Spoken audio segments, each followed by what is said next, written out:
Hi guys, hope you have watched the previous videos on the chapter first and second, third and fourth on CPC SCA for experimentation of phases. In today's presentation, we'll discuss about the chapter 5 titled as aquatic facilities. As the name indicates, this particular presentation is related to the facilities which are required to uh, sustain the zebrafish laboratory on the pilot scale, and we'll discuss different points into it, which comprises of the water facilities, then engineering and design of the lab, followed by housing. So in basic, we have four sub points in this presentation to discuss. So let's discuss one by one all these things in the presentation. So far the facilities are concerned in the aquatic facilities, then these are one of the important aspects so far the rearing of the zebrafish are concerned. So basically what we have to do is in this aquatic facilities that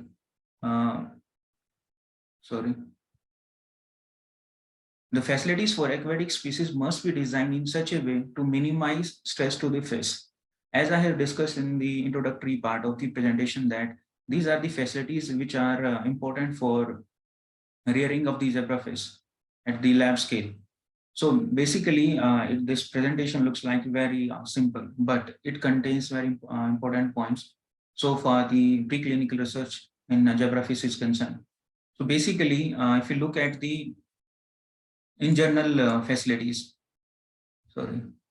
so the main aim of the aquatic facility is that it should create the minimum stress to the fish. Why this particular point is important? Because we have different models, or we can say the preclinical models, which are inducted in the zebrafish.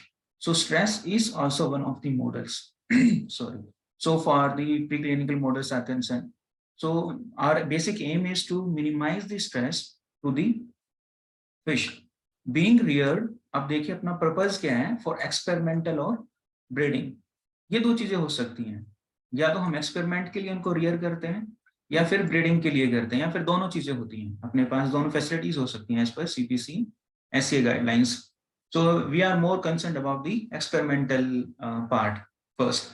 Once we are established in the experimental part, then we can have the breeding facilities also.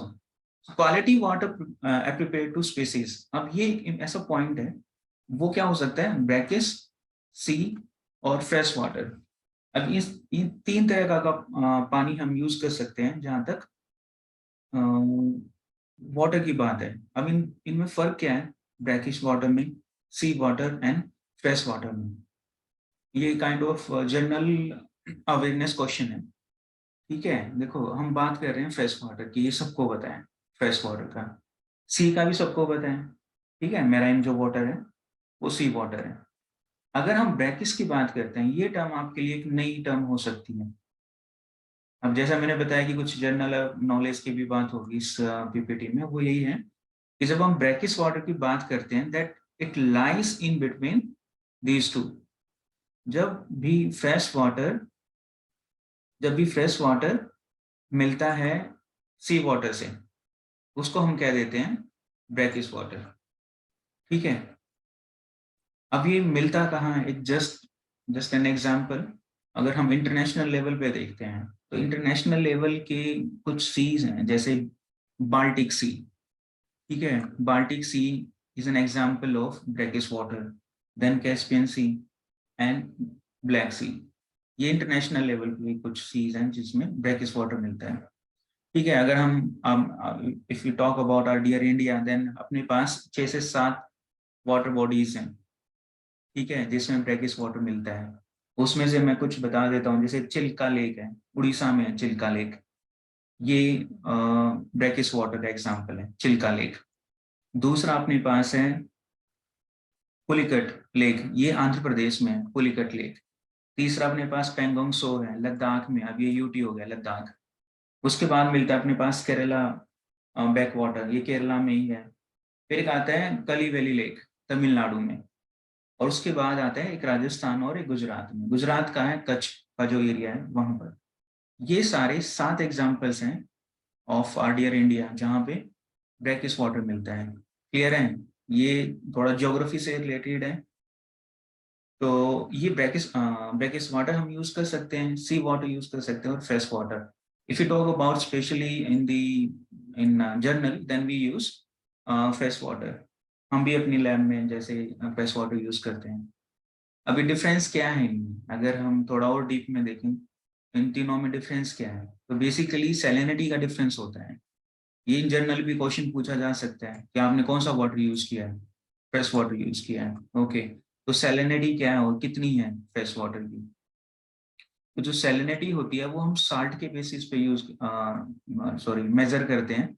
ये point बहुत important है। आगे slide आएगी जिसमें मैं इसके बारे में थोड़ा सा और बताऊंगा कि इंपॉर्टेंट क्यों है।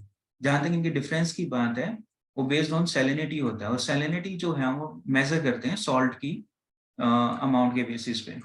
अगर हम फ्रेश वाटर की बात करते हैं तो फ्रेश वाटर में जो सॉल्ट या उसकी सैलिनिटी होती है वो लेस देन 0.05% होती है।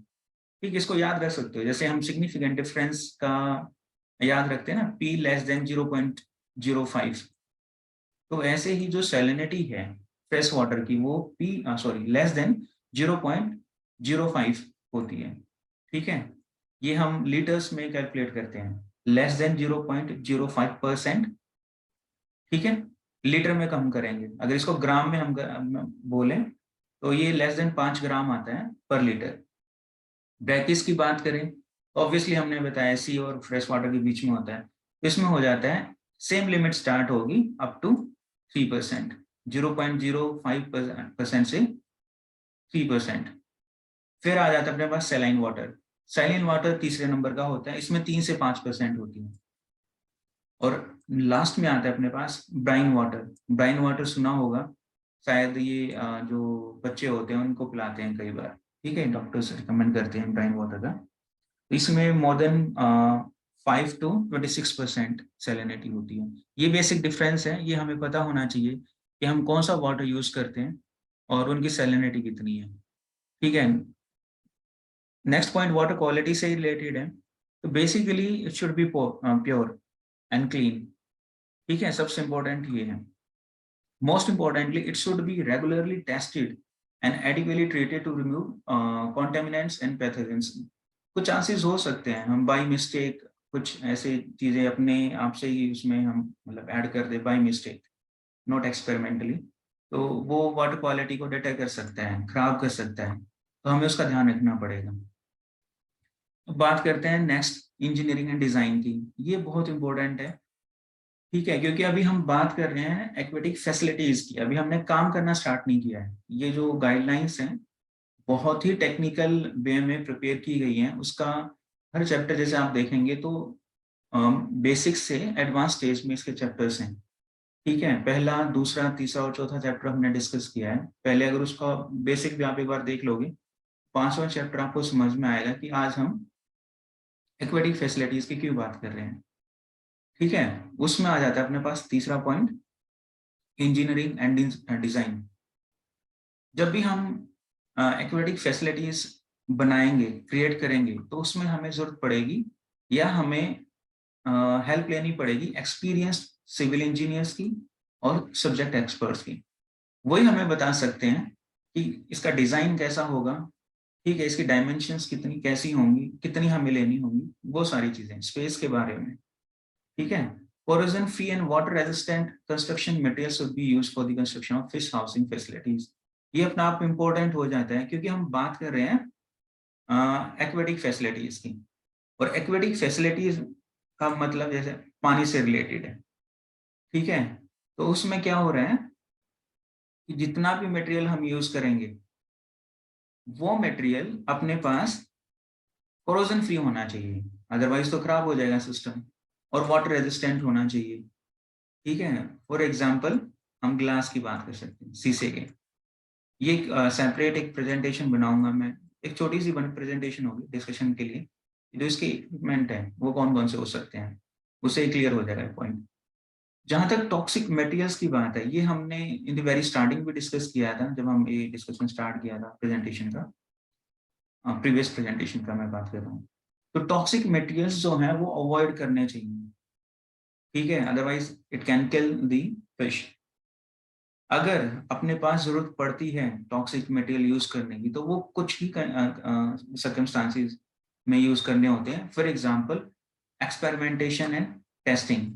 अब सपोज हमने कोई मेटल डिटेक्ट करनी है पानी में, तो ऑब्वियसली कोई सा टॉक्सिसिटी से रिलेटेड स्टडी है, तो हमने वो ऐड करनी है एक सर्टेन रेंज तक, और उसका इफेक्ट हम चेक कर लेंगे फिश पे।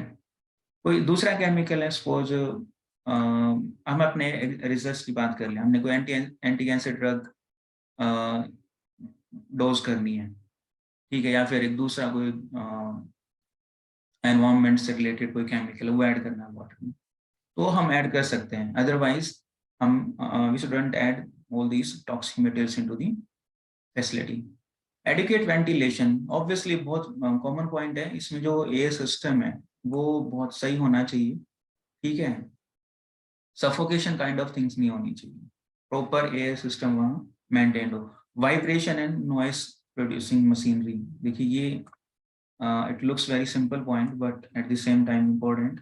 वाइब्रेशन एंड नॉइस, जब हम यहाँ पे मैंने ग्लास की बात की ना, इक्विपमेंट की बात की पॉइंट नंबर 2 में, तो ये जो अपने पास स्लैब है, स्लैब पे हम ये सारे जो हैं इक्विपमेंट वो रखते हैं, फॉर एग्जांपल टैंक। तो ये क्या करता है, बेस से अगर वाइब्रेशन जाएगी, यहाँ से वाइब्रेशन जाती है किसी भी रीजन से, या हम काम कर रहे होते हैं, उससे हमारा नॉइस जाएगी, तो क्या होगा, वो जो जनरल बिहेवियर है, एक नॉर्मल टेंडेंसी जो फिश की है, उसको डिस्टर्ब कर सकता है और फॉल्स पॉजिटिव रिजल्ट्स मिल सकते हैं, ठीक है। सपोज हमने स्ट्रेस का ही मॉडल इंड्यूस करना है, we are keep on vibrating और मेकिंग नॉइस और दैट पर्टिकुलर एरिया, ठीक है, तो वो ऑलरेडी स्ट्रेस में आ सकती है, और स्ट्रेस में आने के बाद जो अपने रिजल्ट्स होंगे वो वैसे रहेंगे फिर, ठीक है। तो ये इंपॉर्टेंट पॉइंट है, वाइब्रेशन और नॉइस वो जो है उससे अलग होनी चाहिए जो हाउसिंग एरिया है जेब्राफिश का। नेक्स्ट हम देखते हैं इलेक्ट्रिकल से रिलेटेड, ये जो पॉइंट नंबर 6 और 7 है, ये दोनों इलेक्ट्रिकल जो चीजें हैं उससे रिलेटेड है। अब यहाँ पे है ना, हमें एरेटर की जरूरत पड़ती है, ठीक है, जब हम बात करते हैं जेब्राफिश टैंक की या हाउसिंग की, तो उसमें ये सारा जो है बिजली से रिलेटेड चीजें आ जाएंगी। अब इसमें हमें बहुत ज्यादा ध्यान रखना पड़ेगा, जितने भी इलेक्ट्रिकल वायर्स हैं, away they should be away from water pipelines, ठीक है, and from water circulation areas. अब दो चीजें यहाँ पे इंपॉर्टेंट है, प्रैक्टिकली इसको समझ के देखो, और जो जेब्राफिश रिसर्च में काम कर रहे हैं उनको पता है कि जो हमने टैंक रखने होंगे, ऑब्वियसली वो हमें एक टैप के पास रखने पड़ेंगे, ठीक है, हमने इसको फिल भी करना है, हर दूसरे तीसरे दिन इसको हम वॉश करते हैं, ठीक है, और इसमें से वाटर विड्रॉ भी करना है, डिस्कार्ड करना है। तो अब ऐसा तो नहीं है कि हम दूसरी जगह से पानी लेकर आएंगे और फिर इसको फिल करेंगे। तो इसमें ये इंपॉर्टेंट पॉइंट हो जाता है, जब भी हमने टैंक रखने हैं वो एडजेसेंट टू टैप होंगे, इजिली इसमें भरा जाए और इसको हम क्लीन करके खाली करते हैं। तो जो इलेक्ट्रिक वायर्स हैं, एरिएटर अपने पास पड़े हैं, या कोई दूसरे पर्पज से हमने लाइट लगाई है, या कोई तीसरी चीज है, ये इंपॉर्टेंट पॉइंट है कि it should be away from water pipelines और वाटर सर्कुलेशन एरिया, ठीक है। ये बात करते हैं एक्सटेंशन कोड्स की, ये यूज नहीं होने चाहिए, obviously we do not have these extension cords in our lab. Next point हम बात करते हैं इलेक्ट्रिकल कंपोनेंट्स की, ये तो वायर्स हुई कंपोनेंट्स, इसके अलावा और जो भी है, it should be located outside splash zone. अब स्प्लैश जोन सिंपल है, ये टर्म थोड़ा सा टेक्निकल लग रही है, बट स्प्लैश जोन का इतना सा मतलब होता है जहां पर आपने फैसिलिटी क्रिएट की है, सपोज आप लैब, ये लैब है, ठीक है, और यहाँ से इसका एंट्री एरिया है, और ये सारा वर्किंग टेबल है आपके सामने, जैसे लैब में एंट्री करेंगे, यहाँ टैंक 1 रखा हुआ है या टैंक 2 रखा है, तो ये जो है यहाँ से, जैसे ही सिंस ये डोर है, यहाँ से जब भी हम एंट्री करते हैं एयर पास होती है, और ये है अपना वाटर सिस्टम, जो एक्वेटिक फैसिलिटीज हैं, इनका जो डिस्टेंस है इसको कहते हैं स्प्लैश जोन, क्लियर है। And housed in moisture proof enclosures, ठीक है, सिंपल बात है, ये इलेक्ट्रिक से रिलेटेड है, तो हमें इनको मॉइस्चर प्रूफ एनक्लोजर्स में स्टोर करना पड़ेगा। और इम्पोर्टेंट क्या हो सकता है, जो फिक्सचर्स हैं, कोई भी इसका जो एसेसरीज है उसमें क्या होगा, secured well with gaskets to prevent the incursion of water. incursion का मतलब अटैक या सिंपल स्पिलेज हम कह सकते हैं कि उन पे पानी ना पड़ जाए। ठीक है, तो hope this make sense. Splash zone और जो 2-3 चीजें हमने डिस्कस की। नेक्स्ट पॉइंट आता है ऑल्टरनेट सिस्टम। अब एक इंपॉर्टेंट पॉइंट क्या आ जाता है इसमें, देखो डुप्लीकेटेड की बात करते हैं ये। अब फॉर एग्जाम्पल अपने पास 4 टैंक है और अकॉर्डिंगली 4 पंप्स हैं, तो सपोज एक पंप खराब हो जाता है अपने पास, ऐसा तो नहीं अब हम फोर्थ जो टैंक है उनमें से एक जिसका भी पंप खराब हुआ उसको ऐसे ही छोड़ देंगे, बिकॉज इट कंटेन्स फिश और उसमें हमें रेगुलर ऑक्सीजन सप्लाई भी चाहिए। ठीक है, तो अपने पास क्या होना चाहिए, एटलीस्ट 4 अगर पंप्स हैं, टैंक्स हैं, तो अपने पास 8 पंप्स हों। ठीक है, 8 नहीं तो 6 हो, 7 हो, या एक ज्यादा हो। क्लियर, इसका मतलब ये है बस अल्टरनेट सिस्टम अपने पास होना चाहिए या डुप्लीकेट होना चाहिए। 4 है तो 8 हो एटलीस्ट, अगर कुछ भी खराब होता है तो हम इनको सेव कर सकें। ठीक है, फैसिलिटी खराब ना हो, इस पॉइंट का मतलब ये है। Next, light and dark cycle, ये सबको एक इंपॉर्टेंट पॉइंट रहता है, सबको इसका आइडिया है लाइट एंड डार्क साइकिल। जैसे ह्यूमन बीइंग का एक अपना साइकिल है, ऐसे ही इनका भी अपना लाइक साइकिल है, light and dark cycle. And not only zebra fish, जो दूसरे एनिमल हाउस होते हैं, animal house means in the sense the facilities related to rats and mice, उनका भी एक अपना लाइट एंड डार्क साइकिल रहता है। तो इसमें भी हमें प्रॉपर सेम साइकिल को मेंटेन करना पड़ेगा। इस सेम प्रेजेंटेशन में भी, नेक्स्ट प्रेजेंटेशन की लास्ट स्लाइड में हमने इसके पैरामीटर्स लिखे हैं। ठीक है, जनरली 14:10 का रहता है इसमें जो साइकिल रहेगा। Should be maintained within the facility to adjust light wavelengths and intensities appropriate for species where it is known. ठीक है, बिल्कुल उनके जो नॉर्मल टेंडेंसी, उनका जो एनवायरमेंट है उसको मेंटेन करने के लिए हमें चाहिए। Where lighting is needed for people, देखो अब इसमें एक पॉइंट आ जाता है। सपोज ये तो हुआ जेब्रा फिश के रिलेटेड, बट लाइट का एक पर्पज और है कि अगर हमने जेब्रा फिश का डार्क साइकिल चल रहा है और हमने काम करना है, तो उस टाइम हमें लाइट चाहिएगी। ये 9वां पॉइंट उसी से रिलेटेड है। For people to work in the room, उस वक्त पर हमने क्या ध्यान रखना है, देखिए it should be restricted in its dispersion. ऐसा नहीं लाइट पूरे लैब में जा रही है। ठीक है, it should be placed at a lower level than the tank surface. पिछली स्लाइड पे मैंने बात की थी, स्लैब है, स्लैब पे हमने टैंक रखे हुए हैं, तो उसी पॉइंट के कनेक्शन में इसको देखें तो स्लैब के नीचे लाइट होनी चाहिए, उसके टैंक सरफेस के वहां तक ना हो, otherwise it will create a problem to the fish.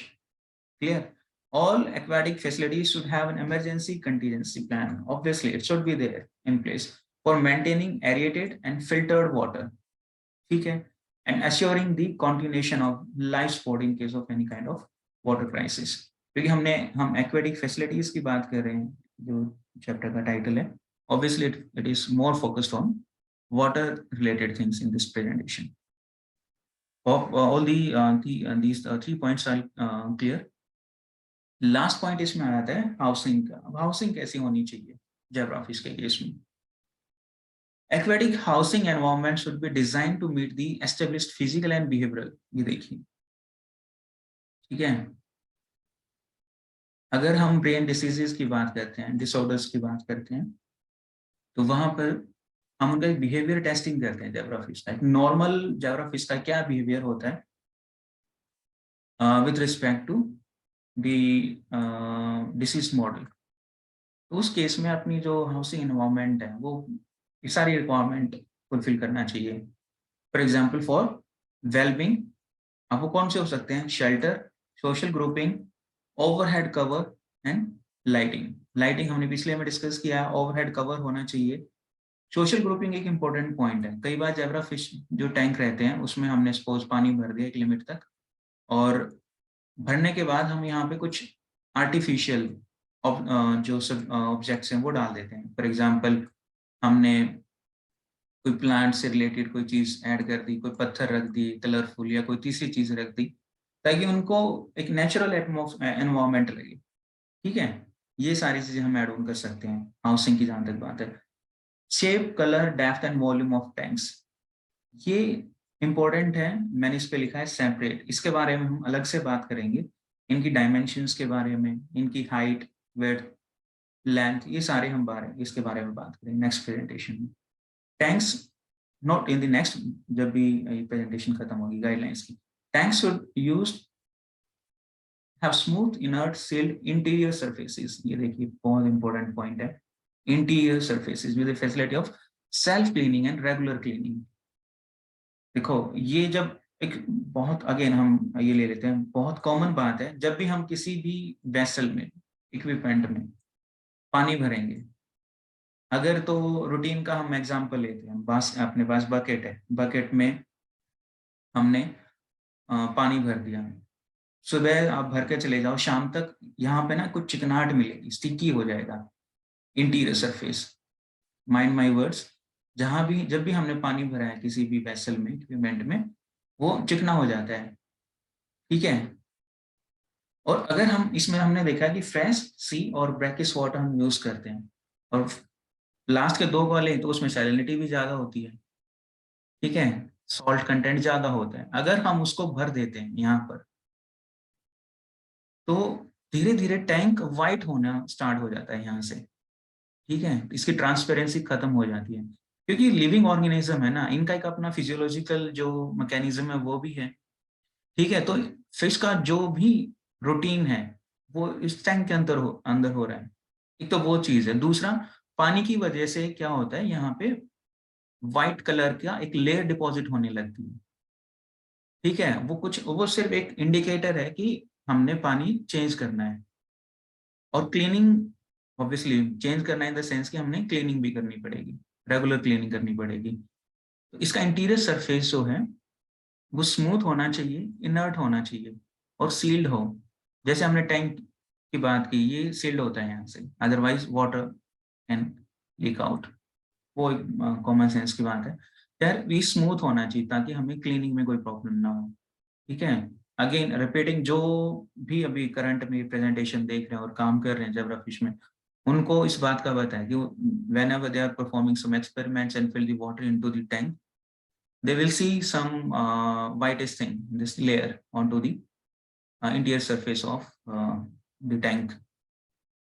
Next point is to prevent the fish from jumping out. देखो ये कई बार ऐसा हो जाता है, जैसे हमने एक एग्जांपल लिया इसका बीकर का, ठीक है, बीकर अगर हमने लिया है और बीकर में हमने पानी भर दिया और एक्सपेरिमेंट कर रहे हैं, ठीक है, तो कई बार क्या होता है, जेब्रा फिश है ना, हमने ऐड की थी, और वो जेब्रा फिश क्या करती है, जंप कर जाती है और बाहर आके गिर जाती है, ठीक है, ये होता है।